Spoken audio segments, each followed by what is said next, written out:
ღირსი პაისი ათონელი. სიტყვანი მონაზნური ცხოვრების შესახებ.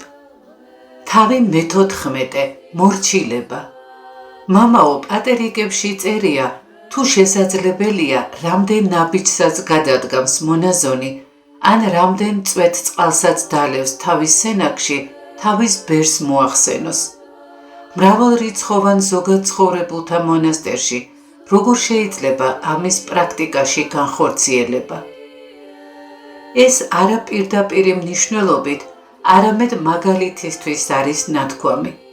მნიშვნელოვანია ის, რომ მონაზნის აზროვნება, სულისკვეთება შინაგანად დაქვემდებარებული იყოს თავისი ბერის სულისკვეთებაზე.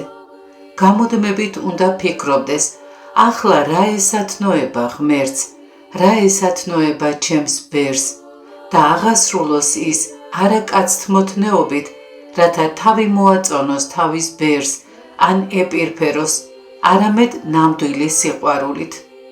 ხშირად ვფიქრობ ქრისტეზე, მის ბავშვობაზე, რადგანაც ღმერთი იყო, იცოდა თუ რა სჭირდებოდა ყოველ წამს მის ყოვლადწმიდა დედას და ასრულებდა ამას, ვიდრე იგი მას სთხოვდა. ღვთისმშობელი ცოტა ორჭოფობდა კიდეც მისთვის ეთქვა, მომიტანე ეს ან ის, მაგრამ ვიდრე იგი ამას იტყოდა, ქრისტე მიდიოდა და მოჰქონდა. ეს დიდი რამ არის, ასეთ მდგომარეობამდე უნდა მივიდეს მორჩილი თავის ბერთან დამოკიდებულებაში. გაითავისოს მისი სულისკვეთება, რათა ყოველ წამს იცოდეს, რა უნდა მოიმოქმედოს და რა არა, რა განუსვენებს მის ბერს და რა არა. მაშინ უკვე აღარ დაელოდება ბერის მითითებას, თუ რა უნდა აღასრულოს, რათა მას დაემორჩილოს. ვიდრე ბერი მას მოუხმობს, ის წრფელი განწყობით მიდის მასთან. როგორც კი ბერი ბაგეებს გახსნის და ეტყვის, აღასრულე ეს, მაშინვე მიდის და ასრულებს. იგი ყოველთვის მზადყოფნაშია, რადგან იმავე სიხშირეზე იღწვის, რომელზეც მისი ბერი. იგი უბრალოებითა და თავისუფლად მოქმედებს და ასე განუსვენებს თავის ბერს. ამასთან თვითონაც მოსვენებულია. ეს არის დაქვემდებარებული სულისკვეთება, ეს არის შინაგანი, ნამდვილი მორჩილება. მამაო, საჭიროა იღუმენიას მიმართ სიყვარულიდან ნდობა გქონდეს, რათა ამ მდგომარეობამდე მივიდეთ. თქვენ ყველას გიყვართ იღუმენია, მაგრამ იმავდროულად გიყვართ საკუთარი თავიც. მაგრამ თუ საკუთარი თავი გვიყვარს, როგორ შევძლებთ მივხვდეთ, რა სურს სხვას? წმინდანები საერთოდ არ ფიქრობდნენ საკუთარ თავზე, მხოლოდ იმას განიზრახავდნენ, რა სურს ღმერთს. ახლაც კი როცა სამოთხეში იმყოფებიან, იმავე სიხშირეზე იღწვიან, რომელზეც ღმერთი, ისევე როგორც ანგელოზები. განა იმიტომ, რომ ღმერთი მოითხოვს, ახლა ამას ნუაკეთებთ, ახლა ეს შეასრულე. მამაო, როგორ იძენს ადამიანი სხვისადვი დაქვემდებარებულ აზროვნებას? იმისათვის, რომ ადამიანს დაქვემდებარებული აზროვნება ჰქონდეს, საჭიროა განაქარვოს საკუთარი მე, ეს არის საფუძველი. ამის შემდეგ მოვლენები ბუნებრივად ვითარდება. იგი ანგარიშს არ უწევს საკუთარ თავს, სრულ მზადყოფნაშია განუსჯელი მორჩილებისთვის.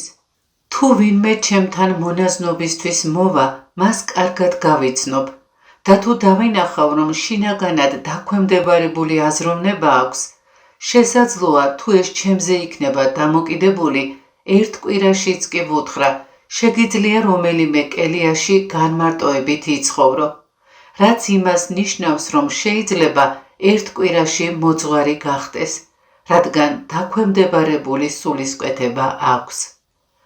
მამაო, ზოგად საცხოვრებელშიც იგივეა? არ არის საჭირო მეტი დრო იმისთვის, რომ მორჩილმა თავისი ბერის სულისკვეთება გაითავისოს. კეთილად განწყობილ მორჩილს მონასტერში ცხოვრების მოკლე მონაკვეთშიც კი, თუნდაც ერთი კვირის ინტერვალში, შეუძლია მიხვდეს ბერის სულისკვეთებას და იცოდეს, რა ესათნოება მას და რა არა. მამაო მომდის აზრი, რომ ნამდვილ მორჩილებას კი არ ვასრულებ, არამედ უბრალოდ დისციპლინას ვიცავ, რათა იღუმენია არ დავამწუხრო და არ გამკიცხოს. ესეც საქმეა, განაარქმენია ანდაზა, გვალვაში სეტყვაც საქმეაო. შენ ერთგვარი შინაგანი დისციპლინა გაქვს, განწმინდე იგი ისე, რომ ჭეშმარიტ მორჩილებად გარდაქმნა.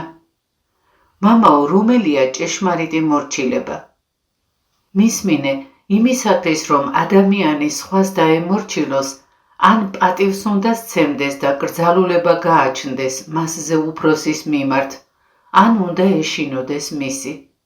კრძალულებით მორჩილება სულიერია, შიშის გამომორჩილება კი სამხედრო დისციპლინა. მაგრამ მონაზნობა სამხედრო დისციპლინა როდია.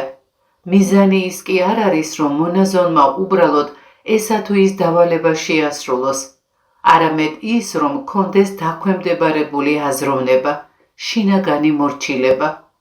შეიძლება მონაზონმა მხოლოდ გარეგნულით ინუგეშოს თავი და თქვას, მორჩილებაზეც მივდივარ, არც არავის ვეურჩები, შესაბამისად ჩემს მორჩილებასაც ვასრულებ, ყველაფერი რიგზეა, მაგრამ მას არ გააჩნია ჭეშმარიტი მორჩილება. მამაო, შეიძლება მონაზონი გამუდმებით მხოლოდ გარეგნულ მორჩილებას აღასრულებდეს. როცა ვინმე რაიმე საჭიროების გამო იძულებული გახდება მონაზვნად აღიკვეცოს და არა აქვს გაცნობიერებული მორჩილების ღრმა მნიშვნელობა, შეიძლება მხოლოდ გარეგნული მორჩილებით დაკმაყოფილდეს. იყო ერთი ერისკაცი, რომელიც წმინდა მთაზე ერთ-ერთ მონასტერში მუშაობდა. გარკვეული ხნის შემდეგ მობეზრდა მუშაობა და გაიფიქრა, როგორ მოვიქცე, წლები გადის.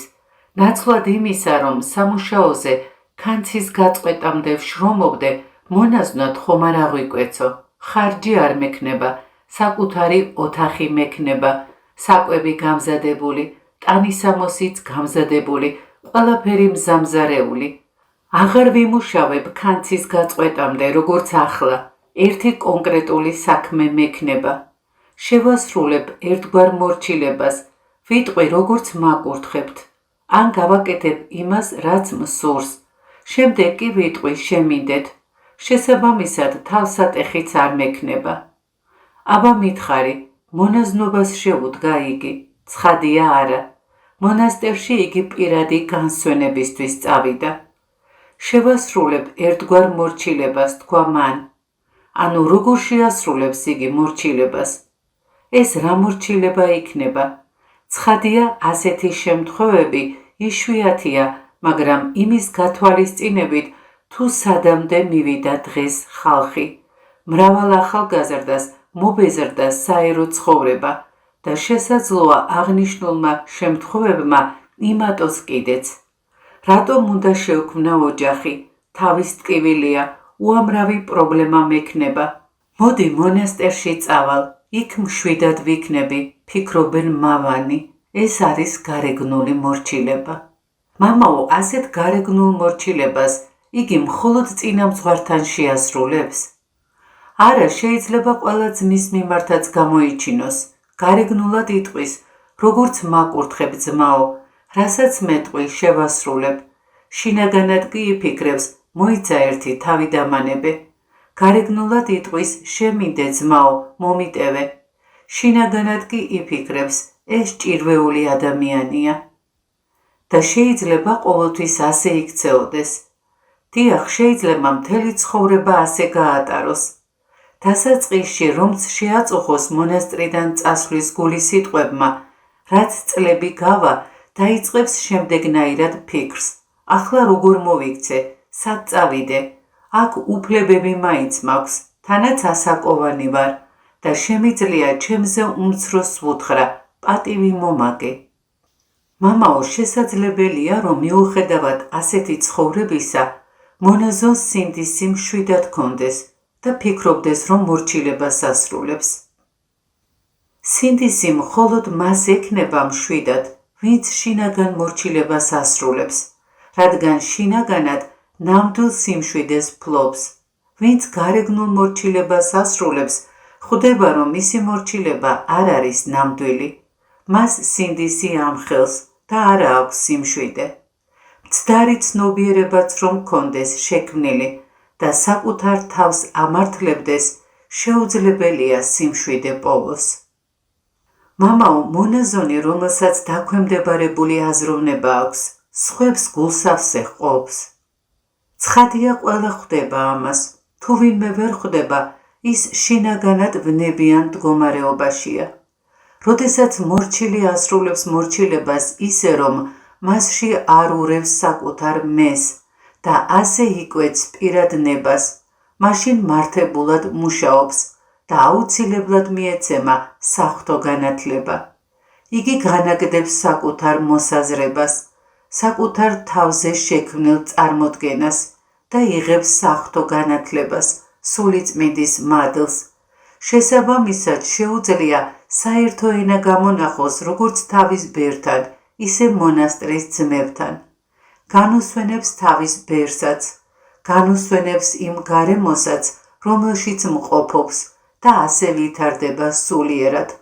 ხარობს ნამდვილი სიხარულით, რადგან სულიწმინდა არის არა სული აღრევისა, არამედ სული ურთიერთგაგებისა. მაგრამ იმ წუთიდან, რაც მონაზონს გააჩნია საკუთარი მოსაზრება, თუნდაც შინაგანად ამართლებდეს ამ მოსაზრებას, იგი მონაზნური ცხოვრების მიღმა რჩება. როგორ თქვა, მონასტერში კი ცხოვრობს, მაგრამ სულიერად მკვდარია. მამაო, განწყობილი კი ვარ, რომ მორჩილება შევასრულო, მაგრამ საქმით არ ვასრულებ. ვფიქრობ, ეს იმიტომ ემართება, რომ საკუთარი გულის სიტყვისა მჯერა. ნუ იფიქრებ შენებურად, ეცადე იღუმენიას სულისკვეთება გაითავისო. მამაო, როცა მეუბნებიან, გავაკეთო რაიმე იმის საპირისპირო, რაც მე მართებულად მიმაჩნია, მიჯეს საკუთარი მოსაზრების დათმობა. თუ მიჯაჭვული ხარ შენს მოსაზრებაზე, მაშინ მასთან ერთად უნდა მოგისროლოთ. მაგრამ თუ ჩემი მოსაზრება მართებულია, მართებული მოსაზრება მას აქვს, ვისაც მოსაზრება არ გააჩნია. მამაო, თუ მონაზონი მშრომელია, კეთილკრძალულია, მაგრამ იმის დათმობა, რაც მართებულად მიაჩნია, ანუ საკუთარი პოზიციების დათმობა უჭირს, მაშინ რა ხდება? დედაო, თუ მონაზონი არ თმობს თავის პოზიციას, მაშინ ყველაფერი უხმარი ხდება. სხვა დანარჩენი სიკეთეები, რომლებიც აქვს, არაფერს არგებს, რამე თუ საფუძველი არ გააჩნია. იგი ქვიშაზე აშენებს, რადგან არა აქვს საღვთო მადლი. აი მაგალითად აიღე ესა და ეს მონაზონი, რომელმაც იურიდიული განათლება მიიღო და ვერაფრით გამოდის სამართლებრივი სულისკვეთებიდან. მის შემხედვარეს თვალწინ წარმოგიდგება ორი ადვოკატი, ერთი საერო, მეორე კი სულიერი, რომლებიც მცირედით განსხვავდებიან ერთმანეთისგან. შესაბამისად, მისი სულიერებაც ამსოფლიური ხდება. იგი ლოგიკის მიხედვით მოქმედებს, ენდობა საკუთარ განსჯას, თავდაჯერებულია და ამბობს, ისეა როგორც მე ვფიქრობ. მაგრამ ახლა მე მონაზონი ვარ და წესრიგი უნდა დავიცვა, მორჩილება უნდა გამოვიჩინო, თუნდაც არ ვეთანხმებოდე.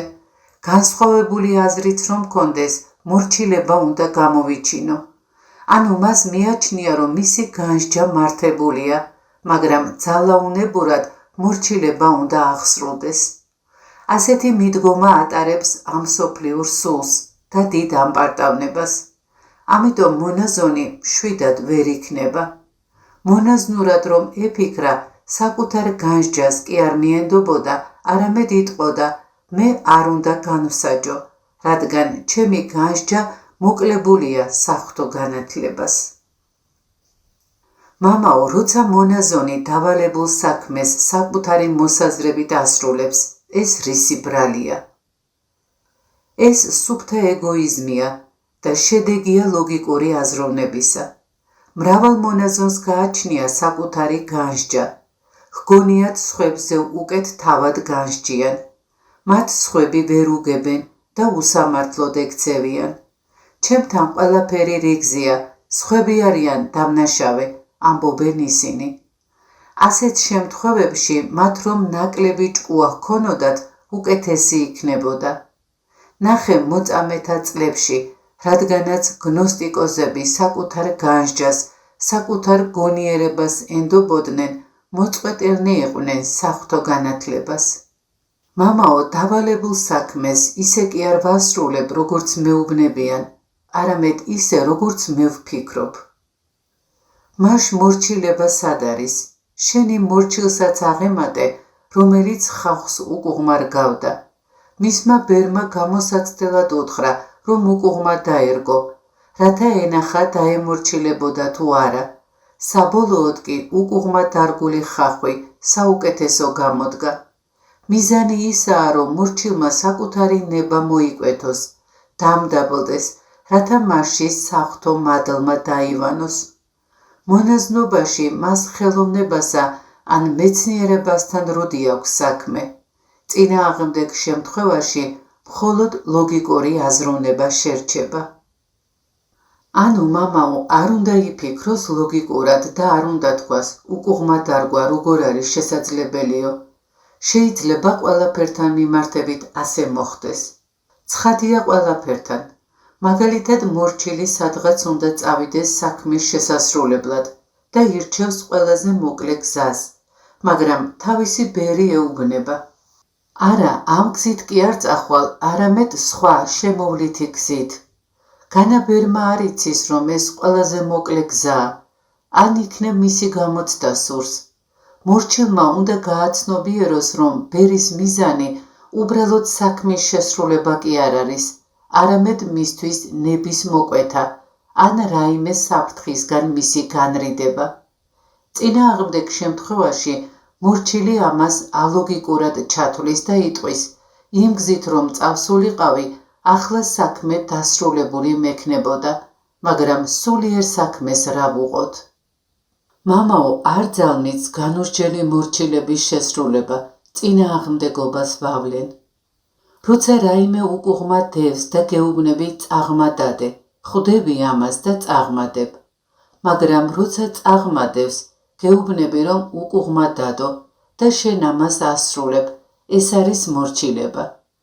ასე ყირავდება ადამიანის ნებელობა. რატომ მკითხულობთ სვინაქსარს? წმინდანები იყვნენ და როგორ მორჩილებას ასრულებდნენ?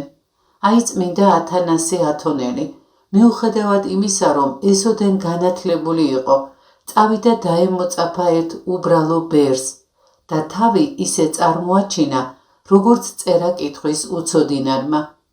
მისი ბერი, რომელსაც დაწყებითი განათლებაც კი არ ჰქონდა მიღებული, მას ანბანს ასწავლიდა, რათა ფსალმუნების წაკითხვა შესძლებოდა. ის კი თავისი სიმდაბლის გამო სიტყვებს მარცვლავდა, თითქოს კითხვა არ იცოდა. მაგრამ რამდენი რამ მიმადლა მას ღმერთმა ამ არ ვიცისთვის. წმინდა არსენი დიდიც თავის გულის სიტყვებთან დაკავშირებით ერთ უბრალო და უწიგნურ ბერთან მიდიოდა რჩევისთვის. მამანმა დაინახა ეს და ჰკითხა, შენ ესოდენ განათლებული, როგორ მიდიხარ რჩევისთვის ამ უწიგნურთან? შეიძლება განათლებული ვარ, მაგრამ ამ უწიგნურის ანბანი ჯერ არ მისწავლია, მიუგო არსენი დიდმა. დღეს კი სრულებით წარმოუდგენელია განათლებული ადამიანი უბრალო ბერს დაემოწაფოს. ირონიითა და ამრეზით შეხედავს მას. მამაო, ძველად სხვაგვარად იყო. ძველად ადამიანებს კეთილი გულის სიტყვები ჰქონდათ. გასული თაობის მონაზვნებიც კი ორიოდე სიტყვაც რომ მოესმინათ თავიანთი ბერებისგან, მაშინვე გულის სიტყვების გარეშე ასრულებდნენ. არ ეკითხებოდნენ რატომ, არ ითხოვდნენ ახსნა განმარტებას, არ ამბობდნენ არ შემიძლია, ან მხოლოდ ამდენი შემიძლია, ამიტომაც წარემატნენ. თქვენთვის ნათქვამი მაქვს ბერი პახუმის შესახებ, რომელიც ივერონის კითში ცხოვრობდა. როცა წმინდა მთაზე მოვიდა, უკვე ხანში შესული იყო. თავის მოძღვარზე დაახლოებით 15 წლით უფროსი გახლდათ. თავის თანაძმაზე კი მეტით. მაგრამ როგორი მორჩილება ჰქონდა, ყველა სამუშაოს იგი ასრულებდა.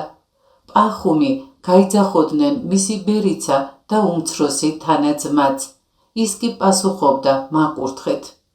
მისი ბერი დიდ და მძიმე ხატებს აჰკიდებდა მხარზე და თოკით კარგად შეუკრავდა, მას კი ივერონის კიტიდან დაფნიმდე ფეხით მიჰქონდა. ბერი ყელზე თეთრი ყელსახვევით, რათა ოფლი შეეშრო, წინ მიდიოდა, მეორე გასაგრილებლად ჰქონდა, მორჩილი პახუმი კი უკან მიყვებოდა დატვირთული. 4 საათი ანდომებდნენ მთაზე ასვლას და ამდენივე სჭირდებოდათ, რომ მეორე მხარეს ჩასულიყვნენ. საბრალო პახუმი მცირე ხნითაც კი ვერ ახერხებდა ჩამოჯდომას, რადგან ხატები ხელს უშლიდა. თუმცა რასაც ხელს მოჰკიდებდა, ყველაფერს გულით ასრულებდა. მას გააჩნდა კრძალულება, უბრალოება, კეთილშობილება, მოღვაწეობის სული და კეთილი გულის სიტყვები. მას სწამდა, რომ ასეთი უნდა ყოფილიყო ბერი და მემარცხენე გულის სიტყვას არც კი გაივლებდა გონებაში. როცა ამბობდა სიტყვას ბერი, თვალები ურწყინავდა. მას დიდ პატივად მიაჩნდა, რომ ასეთი ბერი ჰყავდა. რადგანაც მთელი გულით იყო დამორჩილებული თავის ბერს, ღვთისგან უფრო მეტ მადლს იღებდა, მასში საღვთო მადლი მკვიდრობდა. როგორც ხედავთ, ღმერთი არ არის უსამართლო. მამაო, როგორ უნდა გავარჩიო ღვთისნება ჩემი პირადი ან ეშმაკეული ნებისგან? მორჩილებით, მხოლოდ მორჩილებითა და სიმდაბლით ეძლევა ადამიანს გარჩევის ნიჭი. მამაო, სადღაც წავიკითხე, რომ მორჩილებაში მყოფი აღმატებულია მასზე, ვინც მკაცრად მარხულობს, ან ვისაც სრული უპოვარება გააჩნია, ან კიდევ ვინც მრავალ ქველმოქმედებას იქმს, რატომ ხდება ასე? იმიტომ, რომ დანარჩენებს შესაძლოა ეგოიზმი, ამპარტავნება, თვითნებობა შეეპაროთ, პირველი კი მოიკვეთ საკუთარ ნებას. ამიტომაც ვამბობთ, რომ მორჩილება არის საფუძველი. მორჩილებით ადამიანი მდაბლდება, მოიკვეთ საკუთარ ნებას, სწავლობს მოთმინებას, ასე ვითარდება ყველა სხვა სათნოება.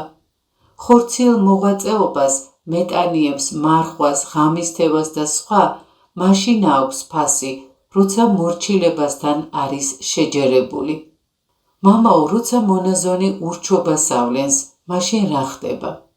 დაუმორჩილებელი ადამიანი გამოუწრთობი დარჩება, ასე ხდება ყველგან. მაგალითად, როცა ადამიანი მიდის რომელიმე ხელოსანთან რაიმე ხელობის შესასწავლად და ნაცვლად მორჩილებისა იმას აკეთებს, რაც მოაფიქრდება, ხელობას ვერ შეისწავლის. ან მაგალითად, თუ ტანვარჯიშის მასწავლებელი ამბობს, გაშალეთ ხელები, გაჭიმეთ მაღლა, დაიხარეთ დაბლა, ადექით. რომელიმე მოწაფე კი ფიქრობს, ეს რას ამბობს, არ ჯობია თავი დაგვანებოს. იგი გაუწრთნელი დარჩება. სავალდებულო სამხედრო სამსახურში წრთნების დროს, თუ ადამიანი ურჩობას ავლენს, როგორ განიწრთნება, რომ საჭიროების შემთხვევაში მტერს დაუპირისპირდეს. მორჩილება საფუძველია ყველაფერთან მიმართებაში, ეს მრავალგზის გვითქვამს.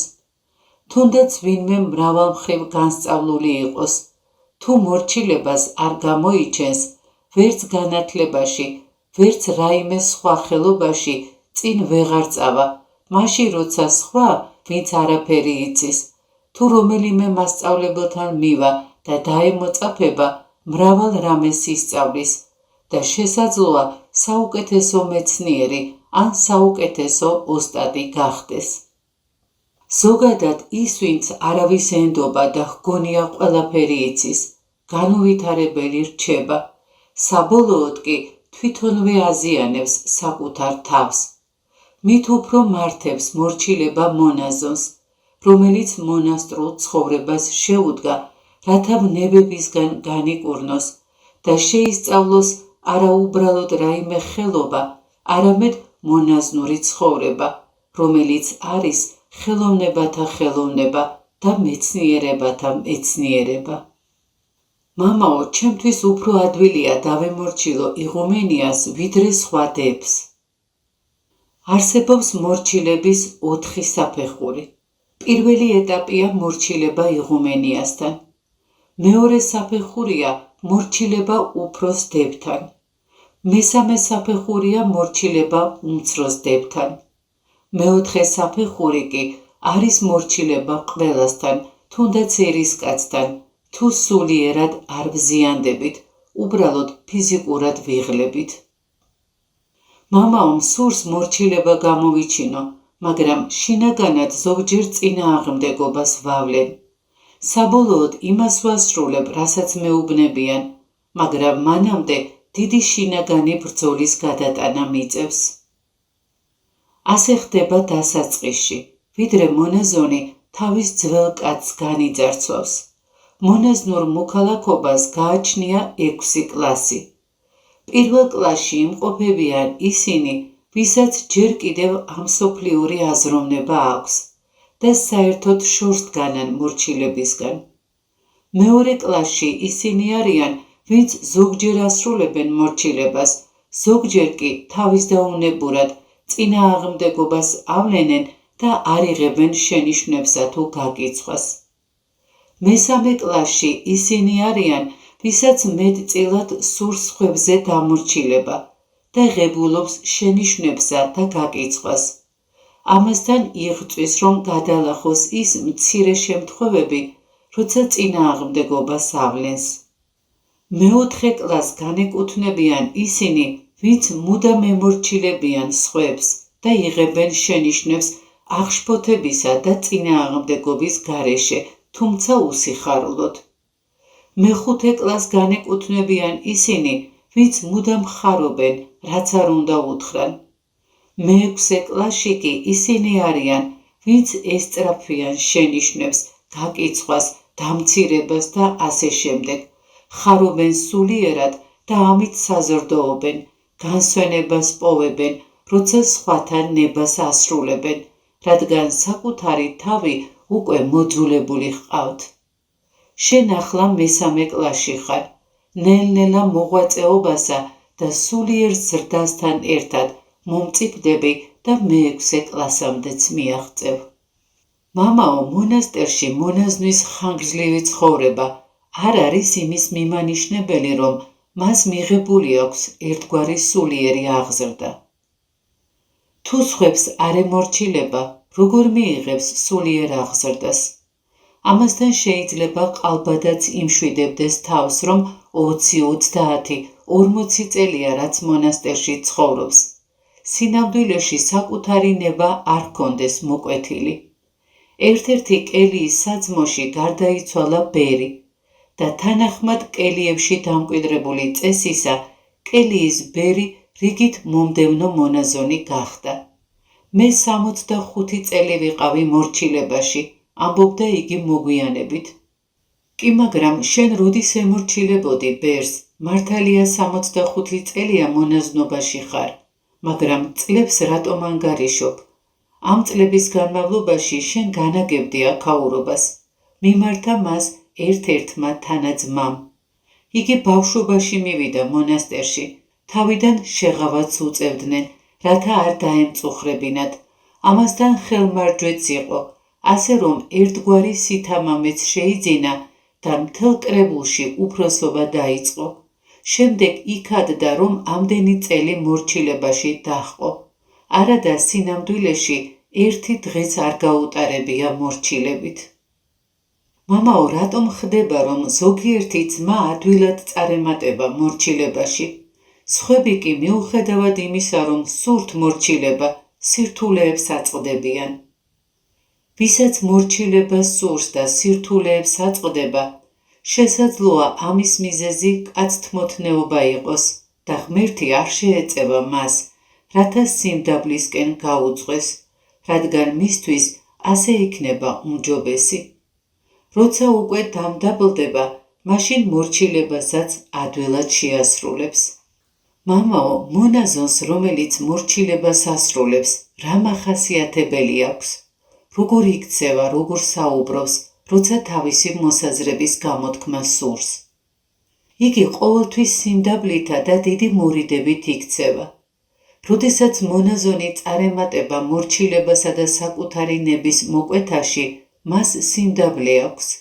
ნამდვილი მორჩილება საკუთარ თავში მოიცავს სიმდაბლესა და ღვთის შიშს, რაც არსებითად კრძალულება და მორიდებაა. ეს ერთობ მნიშვნელოვანია მონაზვნისთვის, ამიტომ ამას განსაკუთრებული ყურადღება უნდა მიაქციოთ. მამაო ზოგჯერ საკუთარ თავს ვაიძულებ მორჩილებას და აღშფოთება მეუფლება. იმისათვის, რომ მონაზონმა მორჩილების ზეციური სიტკბო იგრძნოს, უნდა შეიგრძნოს მისი საჭიროება და თქვას, როგორც მაკურთხებთ, არა მხოლოდ იმაზე, რაც მას მოსწონს, არამედ იმაზეც, რაც არ მოსწონს.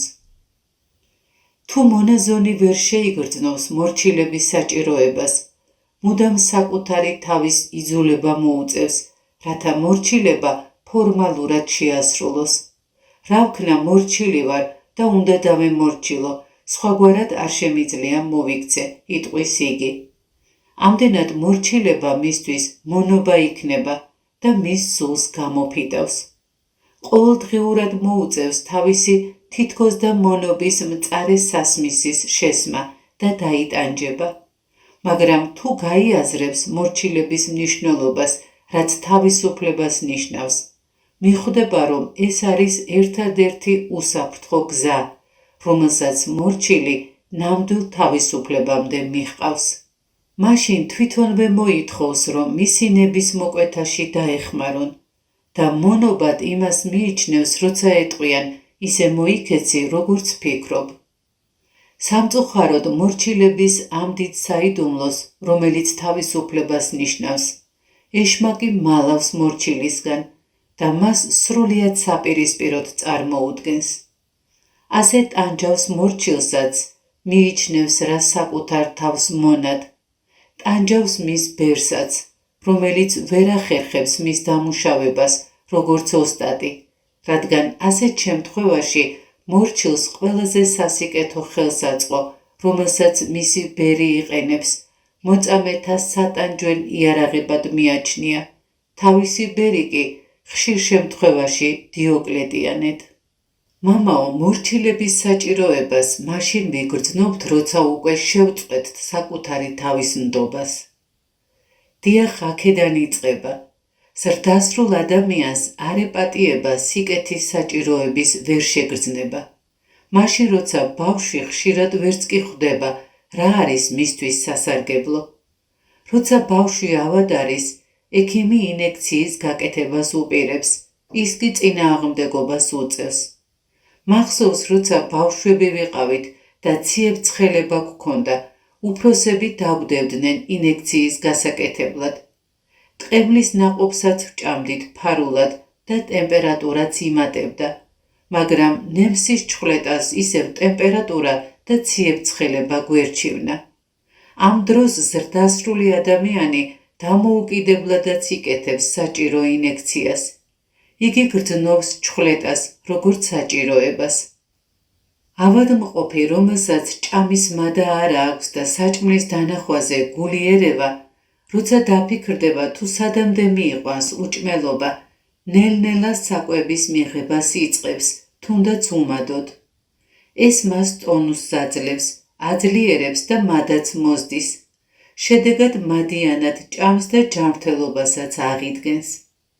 როგორც ავადმყოფი გრძნობს წამლისა და საკვების აუცილებლობას, აგრეთვე მორჩილმაც უნდა შეიგრძნოს მორჩილების საჭიროება, არა მხოლოდ ბერთან ურთიერთობაში, არამედ მონაზვნური მოქალაქობის სულიერ რეცეპტებზეც.